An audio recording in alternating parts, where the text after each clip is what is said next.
Creepers and Geekers Chris, the Atari Creep. How's everyone doing today? You know, for a while, there's been a picture of this custom figure right here floating around the internet.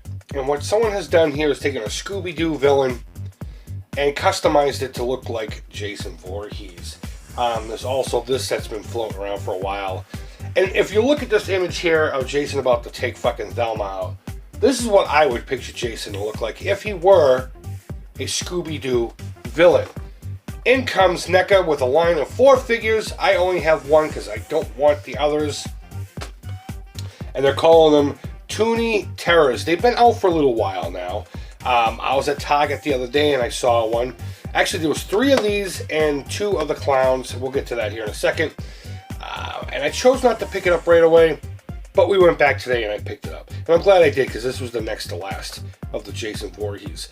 Now, in this line, there are 4 figures total. There's Jason Voorhees. There are a Freddy Krueger and 2 Pennywise. One that resembles the original TV series and one that resembles the more modern movie version of Pennywise.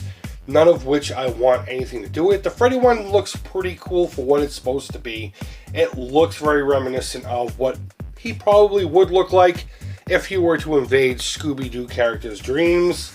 But he's a very limited figure. And I don't collect as a completionist, as you guys should know by now.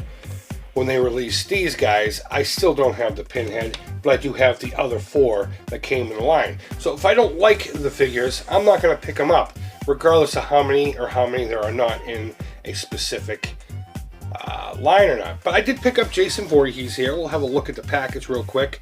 Nothing really too much to note, other than they went for a movie marquee, and they're going off of a cartoon series, so to speak. And if you haven't figured out, by the way, I've been talking and everything I've shown, these are supposed to be based off of what Hanna-Barbera might make these villains look like if they were in a Scooby-Doo cartoon. On the back here, not too much to note, except for this right here. Each one comes with its own backdrop that you can cut out and display with the figure. They don't give you anything by way of the ability to stand it on something. You have to figure out how to do that yourself. Maybe make a shadow box with your figure or whatever. I can assume that a lot of people are just going to keep them in their package. But of course, you know, we're not going to do that here. But let's open them up and have a look at them. So just going back to the package real quick. Behind Jason here is a ticket booth with, you know, someone who's very dead. This is pretty cool. I like this. I might hang on to this. You know, a couple of Jason Voorhees posters and acts going in it. And I know as soon as I said the words, why are they going for a movie motif, you're all going to be like, well, you know, Jason Voorhees is from a movie. It's supposed to be Toony Terrors. This is as if he was a cartoon character. So shut your face. Shut your face hole. No one wants to hear your mouth. I might keep this, though. That's pretty cool, and find some way to display it. Maybe adhere it to this somehow. Maybe up here. I don't know. But either way, enough of that. Enough of the packaging. Let's have a look at Jason himself. And overall, he's a pretty chunky figure. Pretty solid. Very, very, what's the word I'm looking for? Substantial. You know, it doesn't feel cheap at all. Except for the thumb here. The thumb here feels like it could break off at any time. But, I think the likeness is pretty cool. It kind of has a Mighty Ducks look going in the eyes. But I think the mask looks great. And if you look at a profile or even the back of them, you could tell they did a really good job at trying to make it look cartoony, but giving it its classic look. This is obviously based off of the Friday the 13th Part 3 in 3 dimensions, with the exception of the shirt color, obviously. Come on, guys. Let's not get too nitpicky, but, you know, you get the brown pants with a rip right here where he got stabbed at one point. And you look around the bag, and unfortunately mine does have a black scuff. I'm hoping I can just clean that off. I literally just took this out of the package, so I haven't really played with them or done anything. I haven't even removed any of the joints yet. So, as far as articulation, I heard, yep, he's got, I think his head's on a ball. So you do kind of like get this little nod. The head does spin, and it will go all the way around, but we're not going to do, oh, that's a kind of a grotesque look right there. But we're not going to do that. Arms swing all the way around. You have no elbow movement at all. The hands, I think, yep, the hands are on a ball joint, so they spin as wish. Again, that feels like it could break, so I'm not going to do that too often. Oh yeah, this one does too. Great. You have legs, no knees, and no feet. Now, Jason, Mr. Voorhees here, does come with one accessory, a machete. His machete.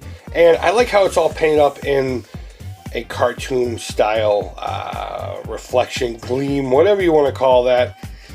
And this bad boy will just slip right here into his fist. And no, his fist isn't like that because he likes to yank the meat. But you can display him. Oh, look at that. He's about to penetrate you. Stick it right in you. I'm sure most people will probably end up just displaying them like that. But you could, you know, do this. Just be like, yeah, he puts it behind his back so you can't see. He's like, hey, come here. Come here, I got a sticker for you. I got a sticker for you. Gosh, right in your face hole. But yeah, that's Jason Voorhees as if he were some kind of a villain on the Scooby-Doo program show for the cartoon kids. But yeah, no, I mean, aside from this little scuff here, it's a great looking figure. It's got some great detail for what it's supposed to be. And I actually just so happen to have a Scooby-Doo haunted house that I think he would look amazing in front of. And if I do that, I will most certainly input a picture. So guys, thank you always so much for watching. You know what, just for fun, let's put it in front of his background. That's pretty cool. I'm gonna have to come up with something for that. But either way, guys, like I just said, thank you always so much for watching. I really do appreciate it. Go ahead and leave feedback, thumbs up, thumbs down. All feedback to the Creep is positive. Tell me down below, out of the 4 that are released so far, which one's your favorite? Of course, this one's gonna be mine. I don't feel like getting the rest of them. Maybe if the price goes down, I'll get a Freddy just to have the slasher. Next wave supposedly is going to have Michael Myers, Pinhead, and a couple other cats that I can't remember who they're supposed to be. But Michael Myers might be the only one I get because I don't give a shit about Pinhead. Personally, I've never been one for the Hellraiser flicks. But either way, guys, yeah, go ahead and leave that feedback. Thanks as always so much for watching. I can't say that enough, even though I've said it 3 times now, I believe. Until next time, guys, take care, creep it real, and bye-bye.